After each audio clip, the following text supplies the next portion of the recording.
Bonjour, pour notre 3e semaine de la pastorale reconfinée, nous allons aborder le thème de la sainteté. Et comme disait notre saint pape Jean-Paul II, n'ayez pas peur d'être des saints. Tu pourras continuer de louer le Seigneur avec un chant et terminer la visite de Saint-Pierre de Rome avec le Père Olivier.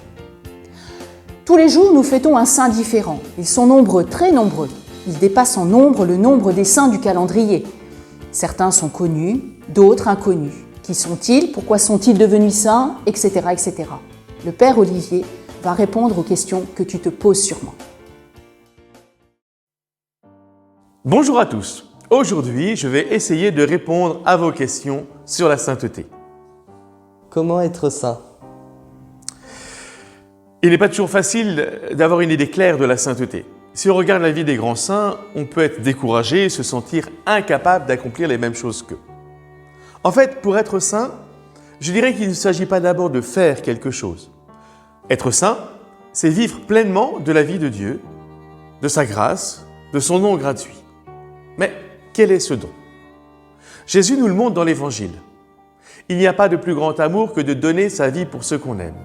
Il a donné sa vie pour toi, pour moi. La sainteté, c'est d'accueillir pleinement l'amour de Dieu dans ma vie. À partir de là, je vais essayer de conformer mes actes, mes choix à cet amour. Pouvons-nous être saints après avoir commis le plus gros crime? Ta question est très intéressante parce que selon l'idée commune, on pourrait répondre « non ». En effet, les gens pensent que les saints sont des personnes qui ne commettent pas de péché. Alors que je vais te rappeler un saint que tu connais bien, Saint Paul. C'est un grand saint, un grand missionnaire. Il a évangélisé de nombreuses villes. Il a même une basilique à son nom, à Rome. Or, Saint Paul, avant de rencontrer le Christ, était un meurtrier. Il persécutait les premiers chrétiens. Oui, on peut toujours se convertir, retourner son cœur vers le Seigneur et marcher vers la sainteté. Qui décide que tu es saint? Alors là, je vais distinguer encore entre deux choses. Celui qui va reconnaître que tu es saint, c'est Dieu lui-même. Celle qui va déclarer que par sa vie et les miracles qu'il accomplit, une personne est sainte, c'est l'Église. En effet, quand quelqu'un a une vie exemplaire, c'est-à-dire qu'elle a mis sa confiance en Dieu, qu'elle a conformé toute sa vie à la volonté de Dieu, qu'elle a manifesté aussi dans ses actes, alors après une enquête longue, précise, l'Église peut proposer la vie de cette personne en exemple à tous les gens. C'est le processus de canonisation qui reconnaît qu'une personne est sainte.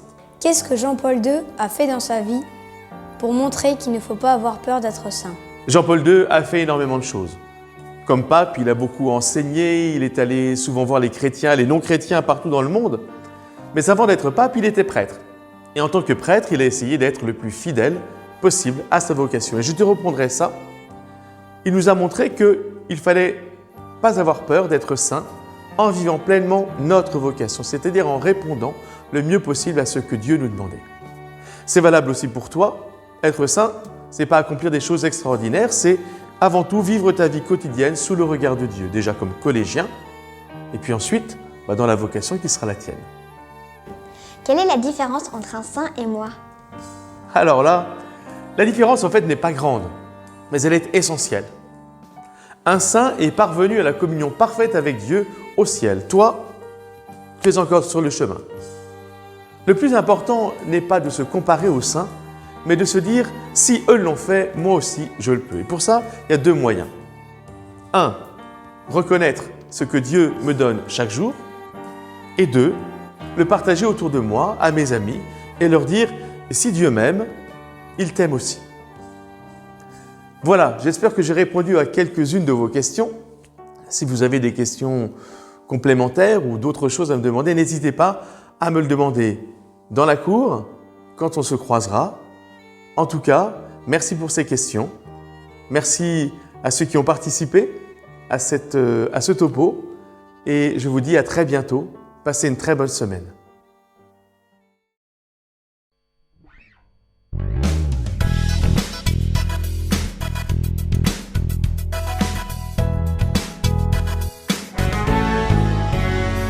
Aimons-nous les uns les autres, rivalisons de charité, de Jésus, soyons les apôtres. Aimons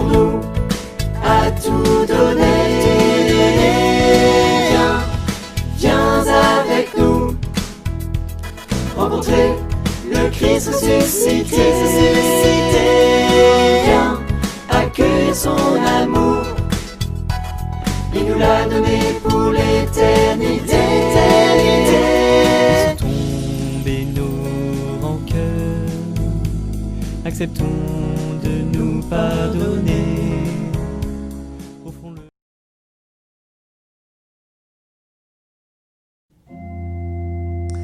Nous voici arrivés à l'autel papal. L'autel est le lieu central de l'Église. C'est le lieu où est célébré le saint sacrifice de la messe.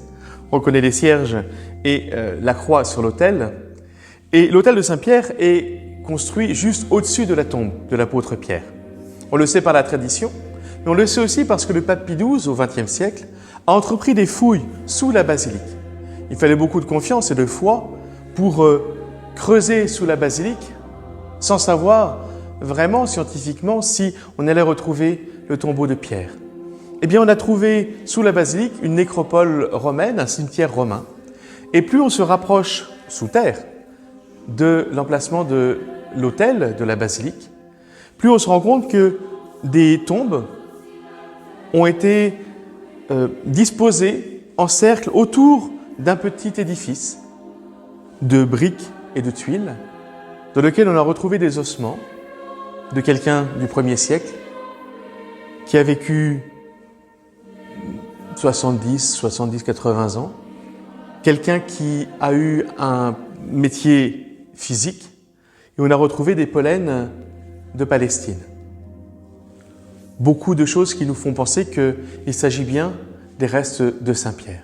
C'est très important, c'est très émouvant de voir ça et je vous engage à le voir, à le visiter quand vous irez en vrai à Rome. Alors cet autel, donc à la croisée des transepts, donc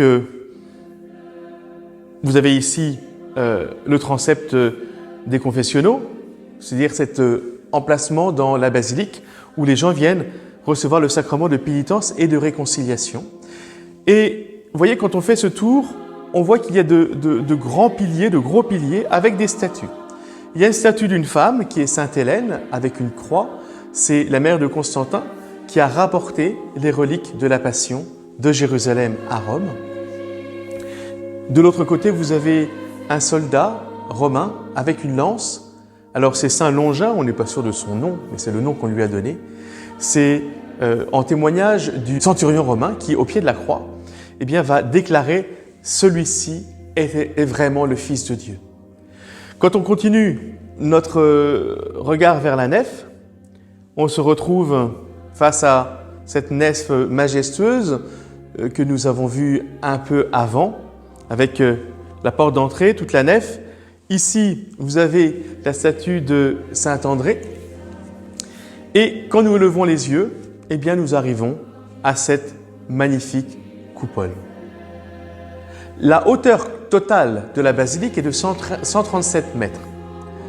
La coupole est en dessous, évidemment, mais elle nous invite tous à lever les yeux vers le ciel. Et c'est vraiment le sens de cette coupole, de toutes les coupoles dans les églises. C'est-à-dire à avoir une représentation, imagée bien sûr, du ciel et surtout au lieu de contact qu'est l'autel entre les fidèles et Dieu. Le lieu où se rend présent dans l'Eucharistie le Seigneur Jésus.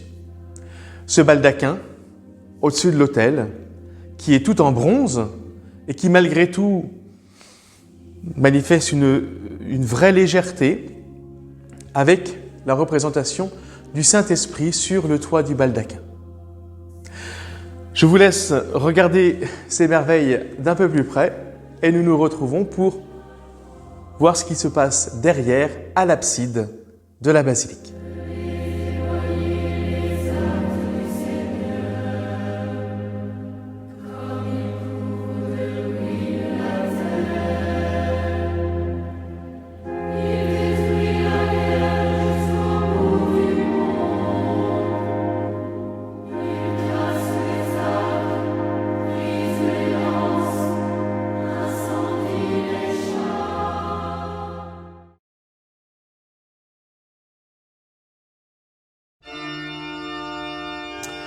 Nous voici maintenant dans l'abside de Saint-Pierre, c'est-à-dire tout au fond de la basilique.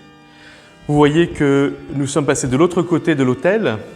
Nous voyons l'entrée de la nef, le baldaquin avec en dessous l'autel et au-dessus cette magnifique coupole. Et nous allons maintenant nous retourner vers le fond de la basilique. Comme tu peux le voir, il y a tout devant l'autel où les prêtres qui viennent avec des groupes à Saint-Pierre peuvent célébrer la messe. Au-dessus, il y a ce qu'on appelle la chaire de Saint-Pierre. Je vais expliquer ça. Et au-dessus, on appelle la gloire du Bernin, la gloire qui a été réalisée par le Bernin, qui lui-même a réalisé beaucoup de parties de la basilique et notamment la colonnade de la place Saint-Pierre. La chaire, C-H-A-I-R-E, c'est en fait le siège. C'est le siège de Pierre, c'est le siège où Pierre enseigne. Alors bien sûr qu'il ne s'agit pas de ce gros fauteuil en bronze, mais la tradition veut que soit gardée à Saint-Pierre la cathèdre de l'évêque Pierre, c'est-à-dire le siège de l'évêque dans le lieu où il enseigne. Et à l'intérieur de ce grand fauteuil en bronze, il y en a un plus petit en bois, très humble, alors qui probablement ne vient pas de Saint-Pierre lui-même, mais d'un de ses successeurs. Et pour montrer que Saint-Pierre, la basilique, est le lieu où Saint-Pierre est enterré, est un lieu d'enseignement, un lieu de gouvernement. Pour manifester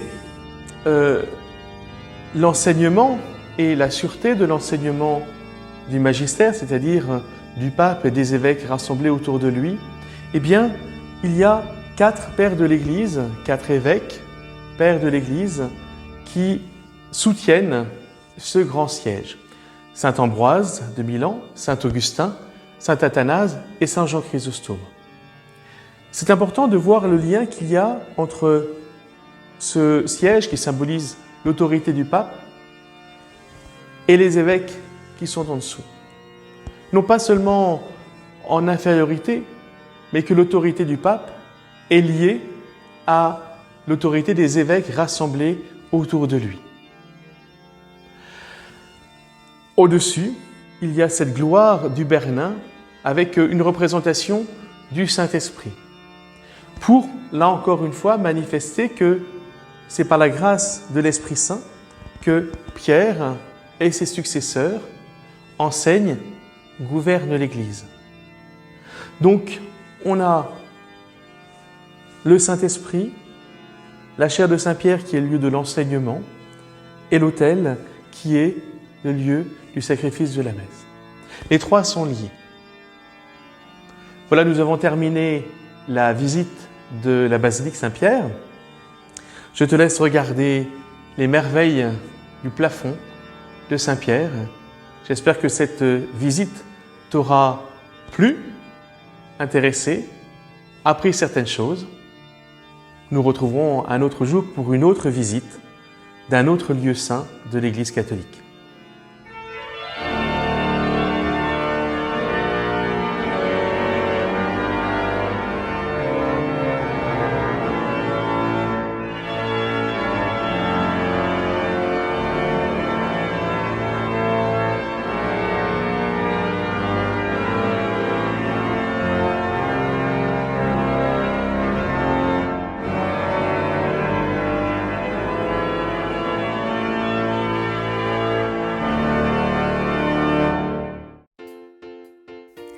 C'est un vaste et merveilleux programme que d'être un saint. Voilà les 10 conseils de notre pape François pour devenir saint. Ne te défile pas. Ton guide pour la route, les béatitudes. Tu veux aimer? Agis. Cultive l'humilité. Sois dans la joie. Ose évangéliser. Ne te résigne jamais. Prie chaque jour et recommence. Prépare-toi au combat. Apprends à discerner ce que Dieu veut pour toi. Allez, belle route vers la sainteté et à la semaine prochaine.